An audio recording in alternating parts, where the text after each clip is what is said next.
Hey, it's Tammy. I've been thinking about how to ask you all for support, prayers, any kind of love that you might give. So I wanted to start a series on the hardships of a nonprofit.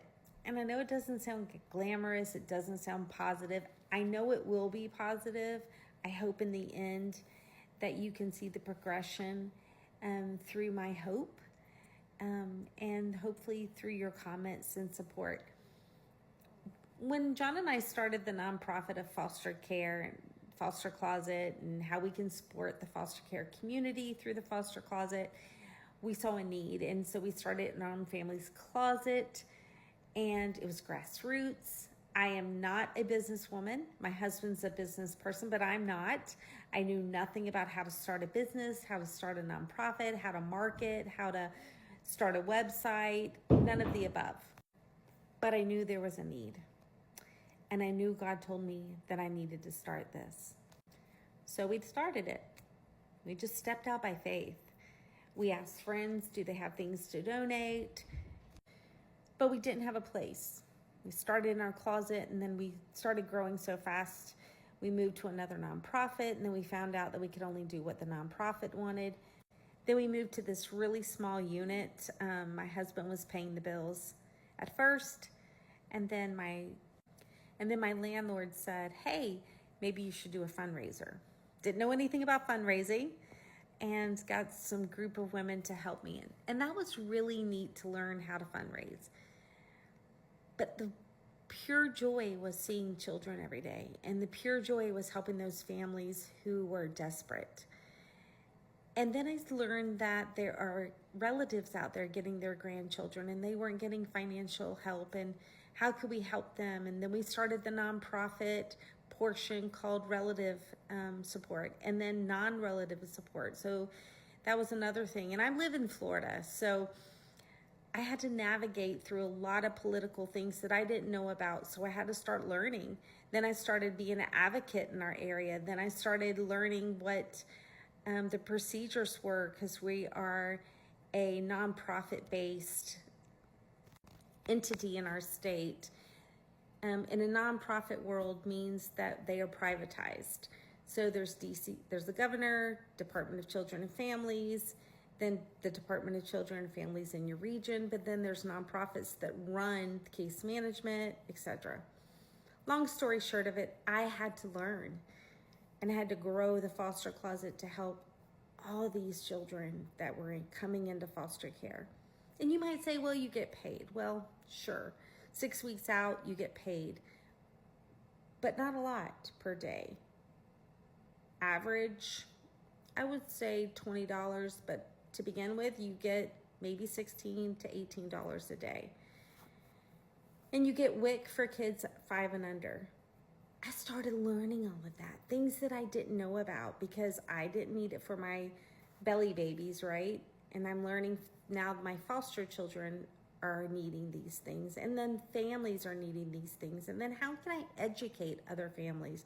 So I started speaking to them. Then we started a support group, and then we started a foster parent awareness and foster parent adoptive parents association, and it grew and it multiplied. And then my husband said, hey, we're getting all this financial support from our local nonprofit that supports the foster care community in our area. It's called CBC, Community-Based Care Organization. Long story short of it, we were financed for 14 years.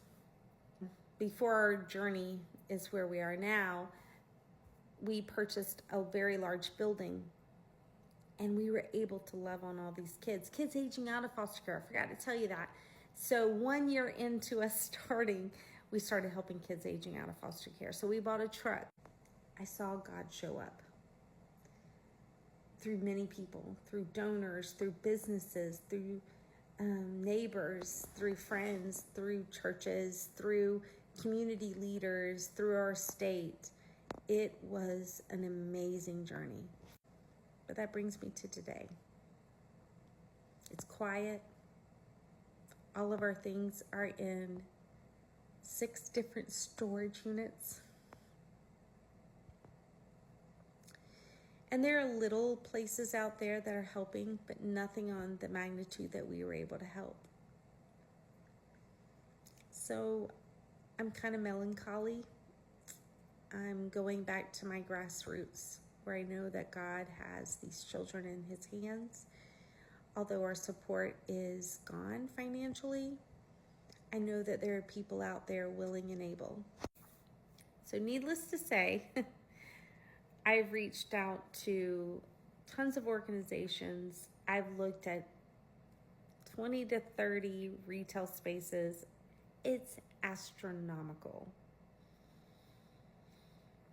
And finances are gone for us because of the 14-year contract we had.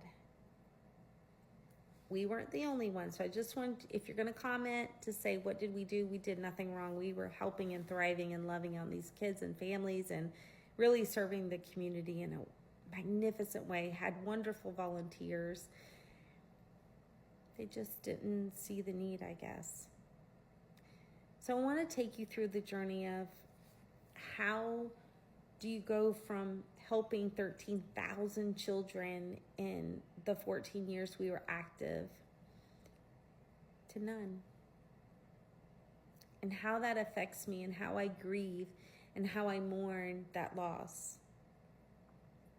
It's really not about me, it's about those children. I remember their faces, they remember my face. They enjoyed coming in and shopping. They felt like they were worthy, and they are.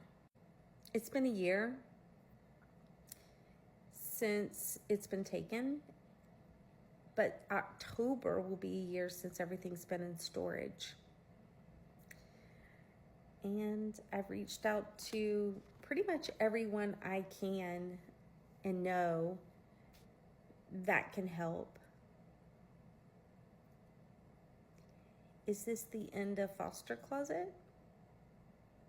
Is this the end of the ministry that I so longingly wish we could keep? I hope not.